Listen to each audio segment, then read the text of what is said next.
Abram a sua Bíblia em Josué, capítulo 24.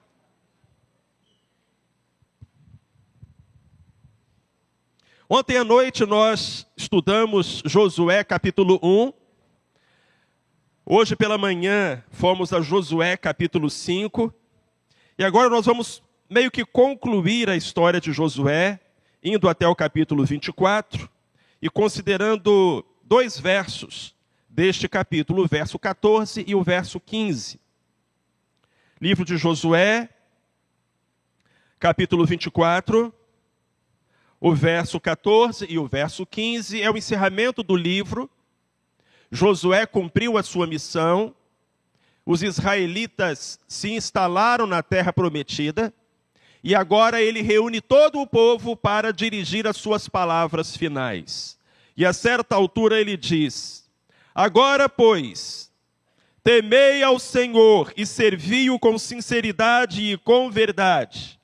Deitai fora os deuses a que serviram vossos pais da além do rio e no Egito, e servi ao Senhor. Mas se vos parece mal o servirdes ao Senhor, escolhei hoje a quem haveis de servir. Se aos deuses a quem serviram vossos pais, que estavam além do rio, ou aos deuses dos amorreus em cuja terra habitais. Porém, eu e a minha casa serviremos ao Senhor. Vamos repetir juntos essa última frase? Porém, eu e a minha casa serviremos ao Senhor. Hoje à noite eu queria convidar você e dizer a você: vem com Josué. Vem com Josué tomar uma decisão. Vem com Josué firmar uma resolução, porque é isso que nós temos aqui. Josué firmando, assumindo uma resolução.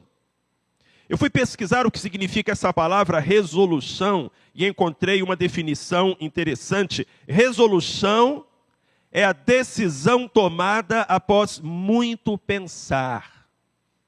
É aquela decisão comprometida, pensada, verdadeira. Nós estamos acostumados a usar essa palavra resolução no final do ano. Quando, ao aproximar-se o dia 31 de dezembro, o dia 1º de janeiro, nós fazemos promessas a nós mesmos.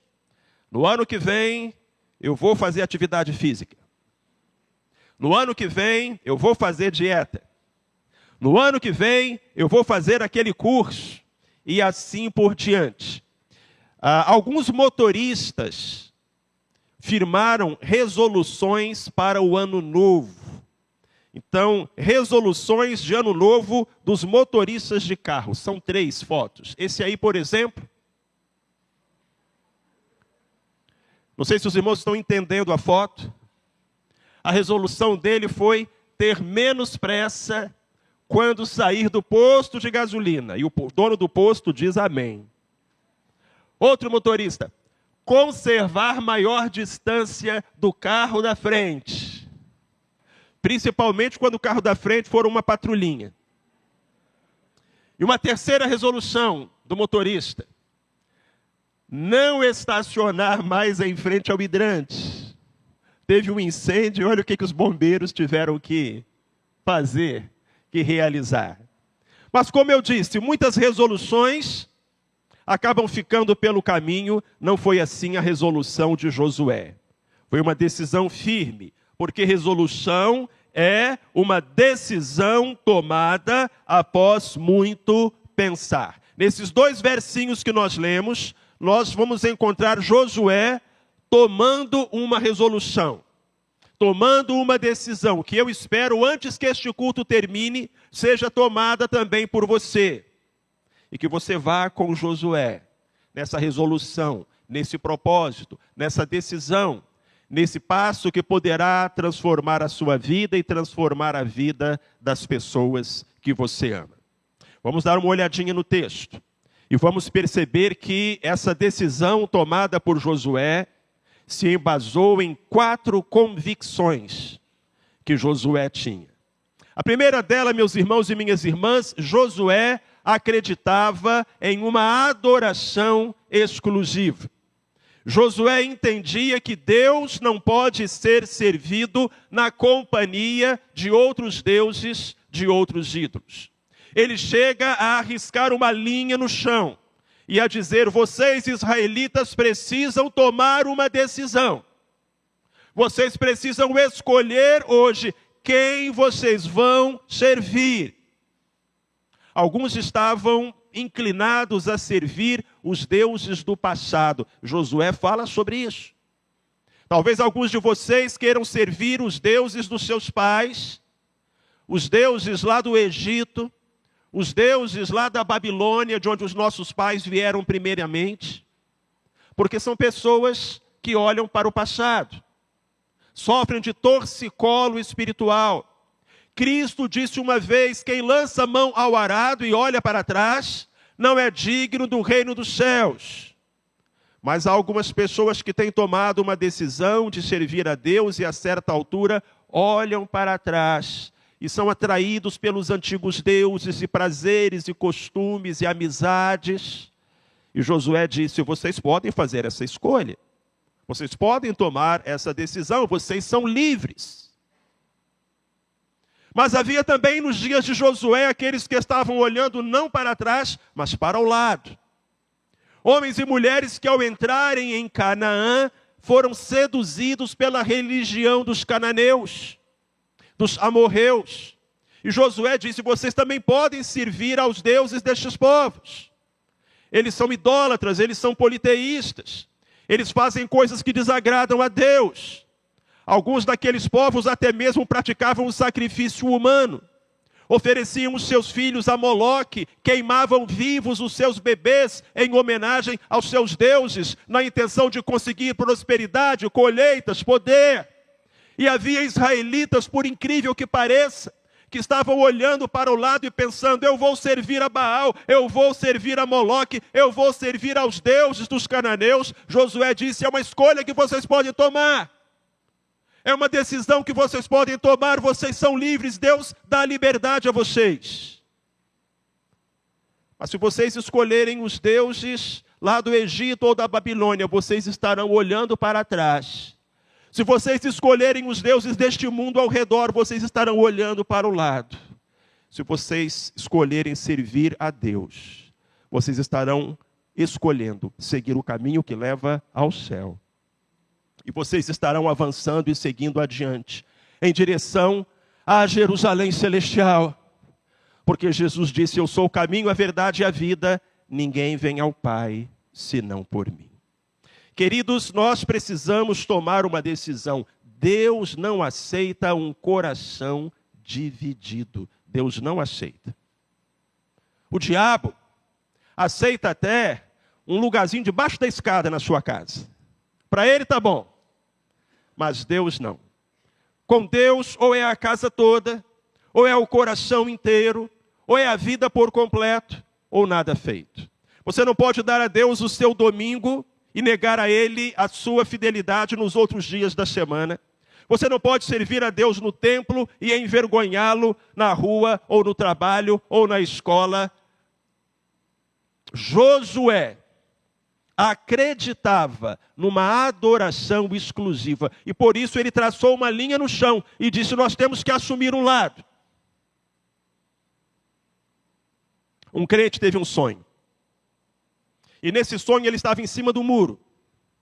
E de um lado estava Deus e os crentes. Do outro lado estava o diabo e os incrédulos. E ele olhava para o lado lá de Deus. E Deus falava assim: cuidado. Aí é perigoso, vem para cá, desce do muro. E os crentes gritavam: cuidado, vem para cá, desce do muro. No lado de Deus, todo mundo gritava para ele. Mas do lado do diabo, ninguém dava a mínima. Ninguém falava com ele. O diabo, os demônios, os incrédulos, cada um cuidando da sua vida. Ninguém dava atenção para ele. E no sonho ele achou aquilo estranho. Então ele gritou para o diabo: diabo, por que lá do lado de Deus fica todo mundo gritando para mim, dizendo que eu estou correndo perigo e que eu tenho que descer? E aqui do seu lado nem você nem ninguém grita para mim e tenta me convencer a passar para o seu lado. Aí o diabo virou para ele, olhou e disse: porque o muro é meu. Você entende? Quem está em cima do muro já tomou uma decisão. De quem é o muro? Do diabo. Por isso que Deus fica chamando: desce do muro, atravessa a linha, vem com Josué, vem para o lado de Josué, vem para o lado daqueles que estão servindo ao Deus verdadeiro. Não olhe para trás, não olhe para o lado, fite os olhos em Jesus, autor e consumador da sua fé. Josué acreditava nisso, eu espero que você acredite também numa adoração única e exclusiva ao Deus que é o verdadeiro Deus. Em segundo lugar, meus irmãos e minhas irmãs, nós vemos nesse texto que Josué acreditava numa responsabilidade pessoal. Josué disse aos israelitas: eu não sei que decisão vocês vão tomar, mas de uma coisa eu sei: a decisão que vocês tomarem não afetará a minha decisão. Se vocês quiserem, vocês podem servir outros deuses. Os deuses do lado, os deuses dos fundos. Mas eu e a minha casa serviremos ao Senhor. Josué entendia, e ele estava certo, que as escolhas dos outros não podem ser usadas como desculpas para as nossas escolhas. Josué não poderia se apresentar diante de Deus e falar: Senhor, eu fui infiel porque todo mundo foi. Eu fiquei ali de um lado para o outro em cima do muro porque todo mundo ficou. Senhor, eu te abandonei porque todo mundo te abandonou. Você acha que essa desculpa ia colar com Deus no dia do juízo? Quando Josué tivesse de comparecer diante dele para prestar contas dos seus atos? Meus irmãos e minhas irmãs, a Bíblia Sagrada diz que cada um dará contas de si mesmo a Deus. E ela também diz que todos nós haveremos de comparecer perante o tribunal de Cristo. Todos, não há exceção. Você que me ouve esta noite, você que essa noite ouve a exposição da Santa Palavra de Deus, você um dia vai estar diante do tribunal de Cristo. E você precisará prestar a Deus contas da decisão que você tomou, da escolha que você fez, da sua resolução ou não. Mas de uma coisa você pode estar certo: não haverá como transferir responsabilidades. Você não poderá usar ali o nome do seu pai ou da sua mãe. Você não poderá usar ali o nome dos seus amigos e dos seus colegas. Você não poderá ali usar o nome das pessoas que decepcionaram você e acabaram fazendo com que você se afastasse da igreja. Você não poderá usar ali o nome das pessoas que enganaram você, que lhe seduziram e acabaram arrastando para o mau caminho. A Bíblia diz que cada um dará contas de si mesmo a Deus. O Josué acreditava nisso. Isso é um homem de verdade. Isso é um homem de verdade, que assume a responsabilidade pela sua vida. Nós vivemos em uma época, meus queridos, minhas queridas, em que há um fenômeno conhecido como vitimização, onde as pessoas, quase que de maneira científica, tecnológica, tentam atribuir os seus erros, as suas escolhas, às ações dos outros. Quando eu era criança, isso já faz tempo, tocava na rádio uma música que dizia: eu sou rebelde porque o mundo quis assim. Não sei quantos se lembram dessa música. E era engraçado porque a música não tinha nada de rebelde. Quando eu penso em rebeldia, eu penso em heavy metal, ou em um rap. Mas a música era melosa, adocicada, quase pegajosa. E a cantora dizia: eu sou rebelde porque o mundo quis assim, porque nunca me trataram com amor, e as pessoas se viraram contra mim. E aí ela ia dizendo por que ela era rebelde. Uma rebeldia dessas, irmãos, né? Fica difícil. Mas a essência da música a essência da letra era o seguinte: eu não tenho culpa. Você entende isso? Eu não tenho culpa, eu sou rebelde porque o mundo quis assim, porque nunca me trataram com amor e as pessoas se viraram contra mim. Meu abençoado, você acha que essa história vai colar diante de Deus no dia do juízo? Você acha que você vai comparecer diante do Deus Todo-Poderoso? Diante de Jesus Cristo, que para a salvação dos pecadores morreu numa cruz, e dizer: Senhor, a culpa não foi minha. É a filosofia Homer Simpson. Olha só, se não é verdade. É a filosofia Homer Simpson. A culpa é minha e eu coloco ela em quem eu quiser.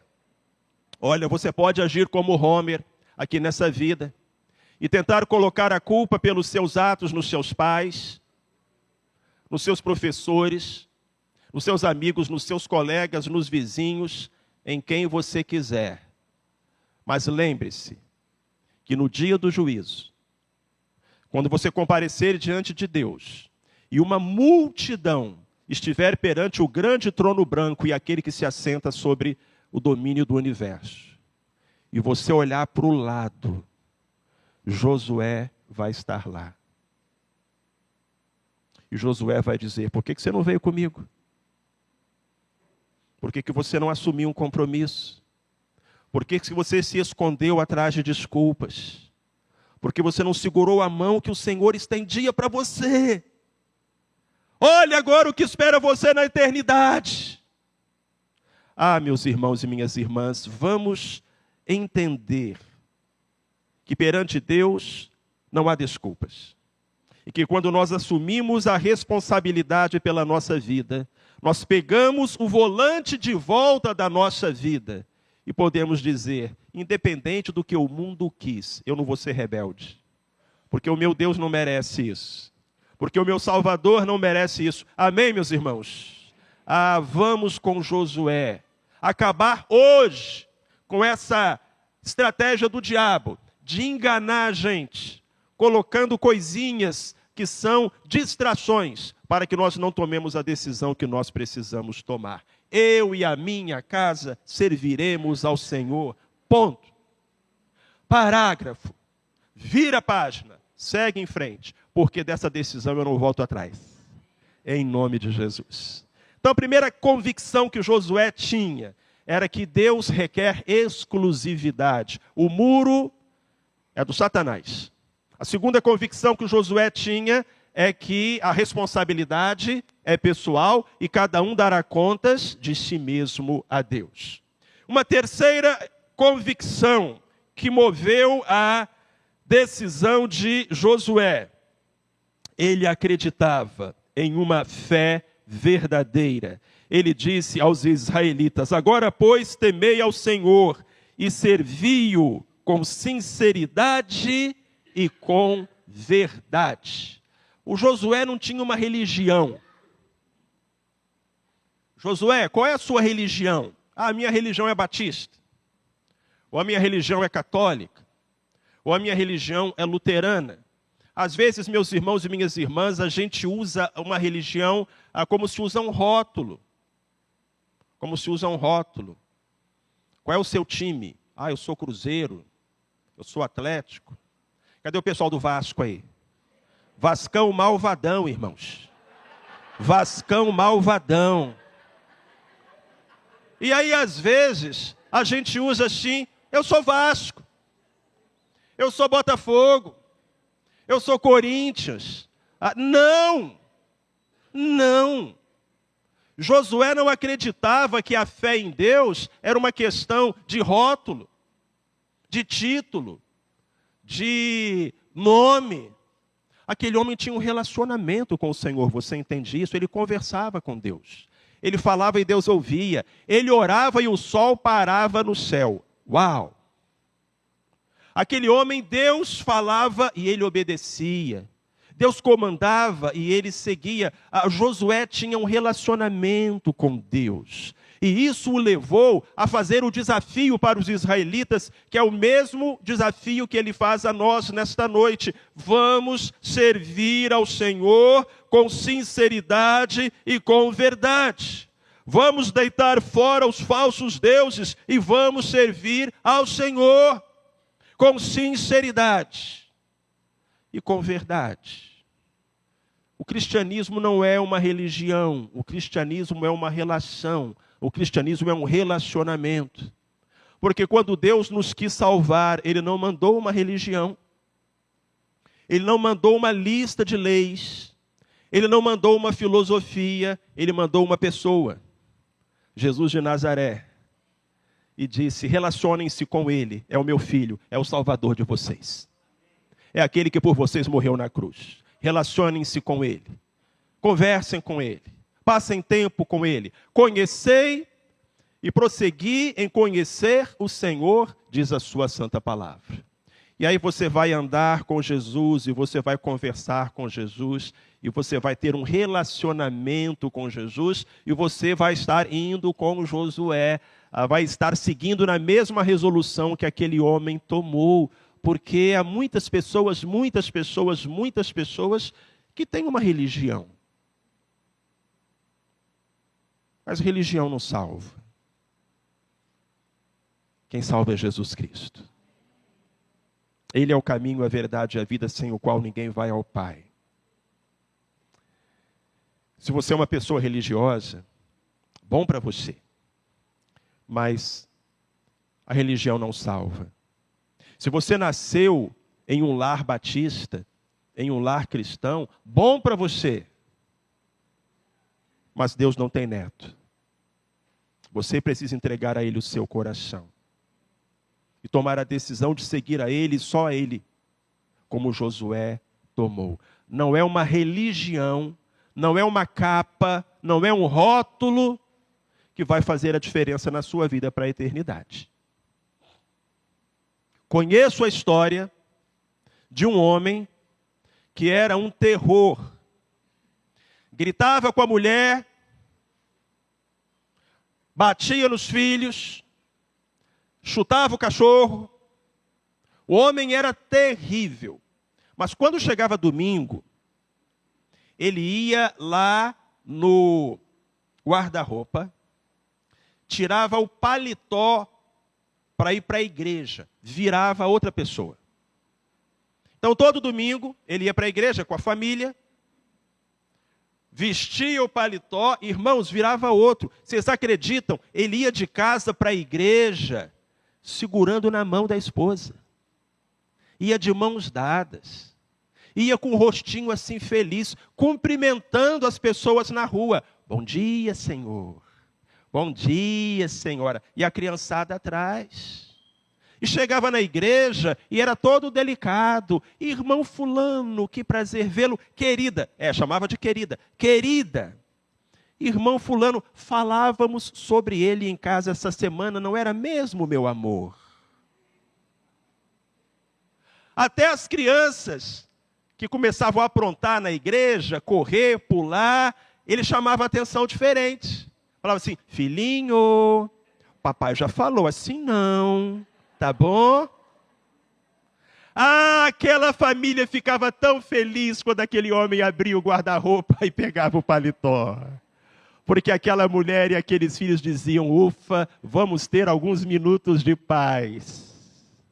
O problema é que quando ele chegava em casa, depois do culto, depois da igreja, ele pendurava o paletó no cabide e virava o mesmo traste de antes. E a história diz que esse homem morreu.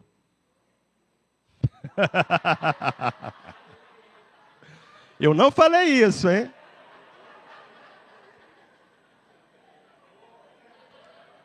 O cidadão morreu. Morreu e chegou na porta do céu. Estava lá São Pedro. Aí São Pedro disse para ele: você fica, o paletó pode entrar. Que quem era crente era o paletó. É uma brincadeira, mas para a gente entender que, às vezes, essa é a nossa realidade.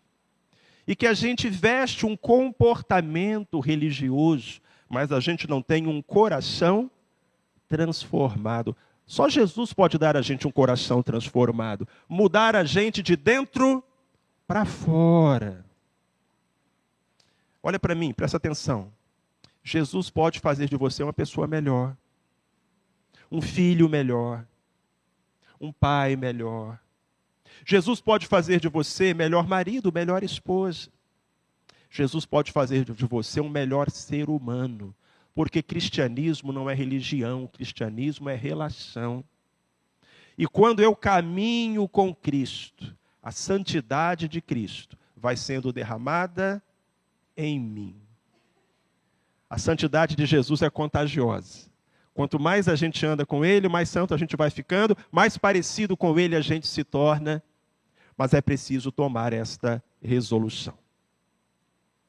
Em quarto e último lugar, nós vamos descobrir que Josué era um homem que acreditava, e isso é muito importante, numa contribuição significativa.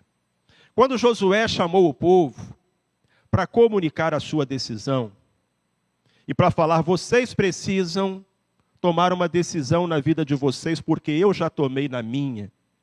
E quando Josué comunicou ao povo a decisão que ele havia tomado, meus irmãos e minhas irmãs, Josué acreditava na importância da família. Perdão, eu não falei dessa parte, eu preciso falar.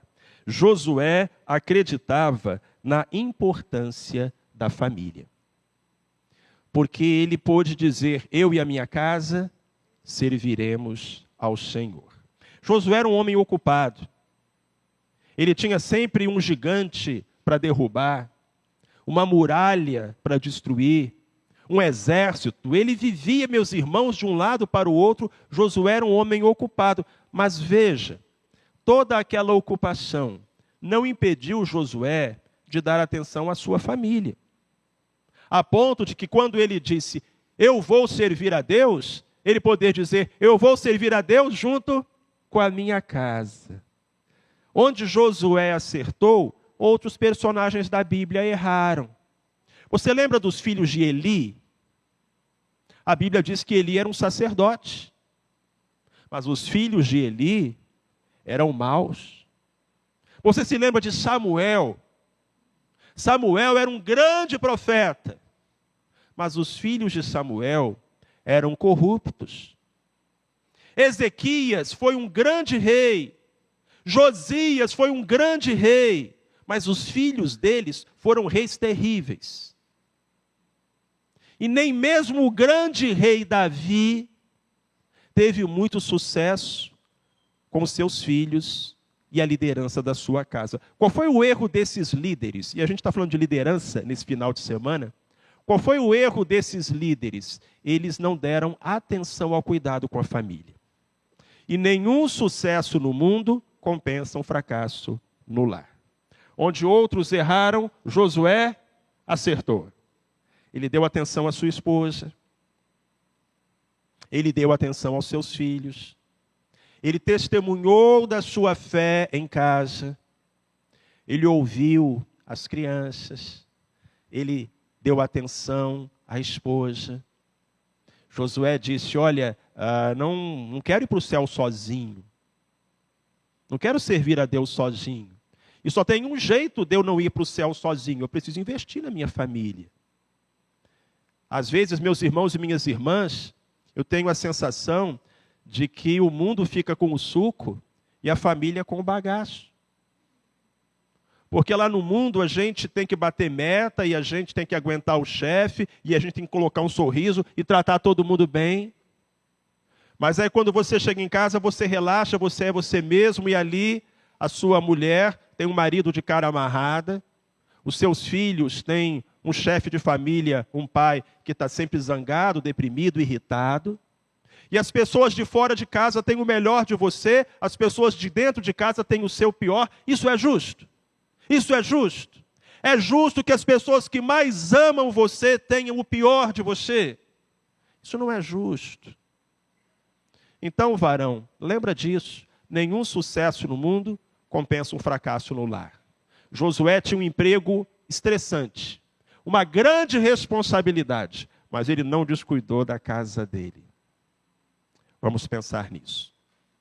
E em quinto lugar, agora sim, para a gente encerrar, Josué acreditava numa contribuição significativa. Por que o Josué reuniu o povo para comunicar ao povo a decisão que ele tinha tomado? É porque Josué acreditava que um homem pode fazer diferença. Que quando um homem escolhe, quando um homem decide, essa decisão não atinge apenas a ele, mas atinge sempre a muitas outras pessoas. E no caso de Josué, isso provou ser verdadeiro. Josué disse para aquele povo: olha, eu não sei quem vocês vão servir. Se vocês vão olhar para trás e servir os deuses dos pais de vocês, lá da além do rio, se vocês vão olhar para o lado e servir os deuses dos amorreus, em cuja terra vocês habitam, mas uma coisa eu posso dizer a vocês: eu e a minha casa serviremos ao Senhor. Vamos repetir, irmãos? Eu e a minha casa serviremos ao Senhor. Aí o povo disse o seguinte: longe esteja de nós o abandonarmos ao Senhor para servirmos outros deuses, porque o Senhor é o nosso Deus. Olha que bonito isso. A decisão de Josué impactou toda aquela geração. Ontem, hoje, pela manhã e agora à noite, estamos falando sobre a importância dos mais velhos liderarem os mais novos. Pais, avós, tios, professores da escola dominical, o cuidado que nós devemos ter com as nossas crianças. Aquela geração foi marcada pela escolha de Josué. Enquanto Josué viveu, e enquanto viveram homens e mulheres que conheceram Josué, Israel andou no bom caminho. Um filósofo francês chamado Sartre disse: quando você escolhe para você, você escolhe para o mundo. As escolhas que nós tomamos, as decisões que nós tomamos, reverberam na vida de outras pessoas. Talvez você possa pensar: a vida é minha, o nariz é meu, e eu quero viver a minha vida. Eu digo a você que, primeiro, a vida não é sua, é de Deus. Cada um prestará contas da sua vida a Deus. Segundo, que o que você faz não diz respeito só a você. Josué acreditava nisso. Josué acreditava que uma pessoa pode fazer a diferença. Se eu for o único fiel nessa multidão, eu vou ser fiel porque eu posso fazer a diferença. Eu não estou preocupado em ser maioria ou minoria. Eu estou preocupado em estar do lado de Deus. E se Deus puder contar com um na sua casa, e esse um for você, a sua casa será alcançada. Foi por isso que o apóstolo Paulo disse ao carcereiro de Filipos: crê no Senhor Jesus e será salvo tu e a tua casa. Porque se você crer no Senhor Jesus, o Senhor Jesus vai ter alguém dentro da sua casa para ele usar. A partir de quem ele vai irradiar a luz dele. Quem escolhe para si, escolhe para o mundo. Havia um homem que tinha problema com bebida. Ele era alcoólatra. E a bebida destruiu a vida daquele homem. A sua vida profissional, os seus sonhos, os seus anseios, o seu casamento. A bebida trouxe penúria à sua casa, pobreza à sua casa. Aquele homem tinha perdido o respeito dos seus vizinhos. Os verdadeiros amigos, já há muito, haviam desistido por conta do mau comportamento daquele homem. O seu casamento ia mal. E aquele homem tinha consciência de que a bebida era uma desgraça na vida dele, mas ele não conseguia parar de beber. Ele era alcoólatra. E não se sentia forte o bastante para vencer o vício. Mas ele sabia que aquilo fazia muito mal. Ele tinha um filho que ele amava muito. Um garoto de 8 anos. Ele chegou para o menino e disse: meu filho, a bebida é algo terrível. A bebida destrói um homem. A bebida empobrece uma família. A bebida afasta marido e mulher. A bebida faz com que um filho tenha vergonha do pai. Meu filho, me prometa que você nunca vai colocar uma gota de álcool na sua boca. E o menino de 8 anos, sim, papai. Eles tiveram essa conversa. Mas daqui a pouco, bateu aquela vontade. O homem foi lá, pegou o dinheirinho que ele tinha, colocou no bolso e saiu de casa em direção ao bar. Ao bar. Tinha chovido, a terra estava molhada, um pouco de lama. E quando ele caminhava para o bar, ele ouviu um barulho atrás dele. E ele se virou para ver o que era. O filho de 8 anos vinha atrás, brincando de colocar o pezinho em cima das pegadas do pai. As crianças fazem isso, não é? E com a inocência de uma criança de 8 anos, lá vinha o filho querido, colocando os seus pezinhos em cima das pegadas do pai. E as pegadas do pai levavam para onde? Para o bar. Para onde as suas pegadas estão levando as pessoas que você ama? Você está indo para o céu? E você está indo bem? Você está indo com Josué?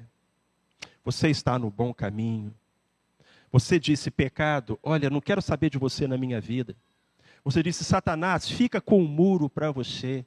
Você disse, Senhor, me ajuda, me fortalece, me limpa, me dá uma vida de santidade, porque eu quero ir para o céu.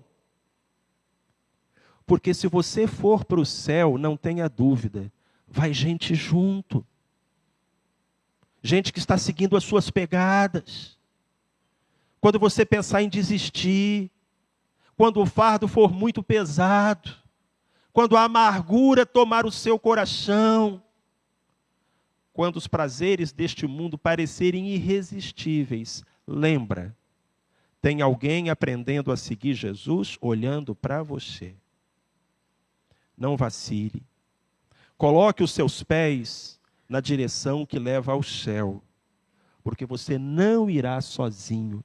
Se você tomar a melhor decisão, não apenas você será abençoado, mas muitos serão abençoados através de você. Josué tomou uma decisão. E a decisão que ele tomou abençoou a geração dele. E está abençoando a gente hoje ainda, tanto tempo depois. Uma pessoa, pode fazer a diferença. Se ela se apresentar diante de Deus e falar, Senhor, estou contigo. Essa noite nós somos desafiados, nós somos chamados a ir com Josué, no bom caminho, com Cristo, e nos tornando assim, pegadas para as novas gerações que virão atrás de nós. Tome a sua resolução essa noite e vai com Josué. Amém? Eu queria orar por você. Por favor, abaixa a sua cabeça. Feche os seus olhos. Qual é a resolução que você precisa tomar hoje? Não adie. Por favor, não deixe para amanhã. Qual é a resolução que você precisa tomar hoje? O Espírito Santo está falando ao seu coração. Talvez você não tenha ainda certeza da sua salvação. Se você morresse hoje, você tem certeza absoluta de que você iria para o céu? Só Cristo pode te dar essa certeza. Então toma a decisão, entrega o seu coração para Jesus. Talvez a resolução que você precisa tomar hoje seja uma resolução com a santidade. Há coisas na sua vida que não deveriam estar lá. Há coisas na sua geladeira que não deveriam estar lá. Há coisas no seu computador que não deveriam estar lá. E a resolução que você precisa tomar é se desfazer desse lixo. Porque assim como o lixo atrai mosca, pecado atrai demônio. Livre-se disso em nome de Jesus, antes que o desastre bata a sua porta e você seja envergonhado. Talvez a resolução que você precise tomar hoje é a de perdoar alguém. de tirar do seu coração a mágoa. Você não pode dizer, eu sou rebelde porque o mundo quis assim. Você tem que olhar para Jesus e pedir a Ele, Senhor, me ajude a perdoar como o Senhor perdoou. Porque tem alguém seguindo as minhas pegadas. E eu não quero ser pedra de tropeço. Eu sei que o Espírito Santo falou ao seu coração essa noite. Qual é a resolução que você precisa tomar? Eu queria que você segurasse na mão de Jesus e a tomasse agora. Faça assim essa oração. Senhor Jesus, eu preciso do Senhor. E eu tomo uma decisão. Eu não vou olhar para trás. Eu não vou olhar para os lados. Eu vou olhar para o Senhor. Eu vou segurar a mão que o Senhor me estende. Eu vou seguir os passos do Senhor. Porque quem seguir as minhas pegadas vai estar seguindo as pegadas do Senhor. Porque eu vou estar seguindo os passos do Senhor. Abençoa a minha casa. Que na minha casa haja salvação, e fartura, e harmonia, e saúde, e paz. Abençoa a minha alma. Ó Deus, aquelas coisas que têm me preocupado, roubado o meu sono, a minha paz. Senhor, que eu seja como Josué, e que eu confie no Senhor. E que eu saiba que o que eu preciso fazer é tomar a decisão de estar com o Senhor, e o resto o Senhor vai providenciar. Mas que eu esteja firme na Tua presença. E que também estejam firmes na Tua presença aqueles que eu amo. Ó Deus, faz a Tua obra. Assim nós oramos, no nome que é sobre todo nome, o nome de Jesus. Amém.